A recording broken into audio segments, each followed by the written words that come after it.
रत्नागिरी जिल्ह्यातील दापोली तालुक्यात धक्कादायक व संतापजनक घटना घडली आहे। एका 5 वर्षाच्या मुलाला पैशाच्या मोबदल्यात विकल्याचा प्रकार समोर आलाय।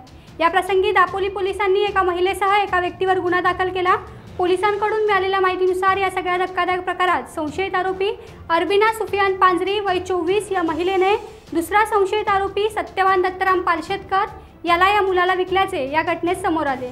त्यामुळे या दोघांवरही गुन्हा दाखल करण्यात आला आहे। दापोली तालुक्यातील हरणे परिसरातून या सगळ्या धक्कादायक प्रकरणात पोलिसांकडे तक्रार करण्यात आली होती। त्यानंतर पोलिसांनी तात्काळ या घटनेची दखल घेत घटनास्थळी भेट दिली। त्यानंतर हा सगळा प्रकार उघड झाला।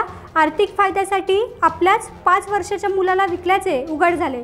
संशयित आरोपी महिला हिने तिच्या 5 वर्षाच्या मुलाला आर्थिक फायद्यासाठी आरोपी सत्यवान दत्ताराम पालशेतकर वय 52 राहणार बोऱ्या कारूळ तालुका गुहागर जिल्हा रत्नागिरी याला विकले। सत्यवान पालशेतकर याने सदर बालकाची खरेदी केल्याचेही तपासात समोर आले। गंभीर प्रकरणाची दखल घेत दापोली पोलिसांनी गुन्हा बाल न्याय बालकांची काळजी व संरक्षण अधिनियम 2015च्या कलम 81 प्रमाणे गुन्हा दाखल केलाय। या घटनेने रत्नागिरी जिल्हा हादरलाय। टाइम्स डिजिटलला लाईक करा, शेअर करा, सबस्क्राइब करा आणि बेल आयकॉन दाबायला विसरू नका। Times digital.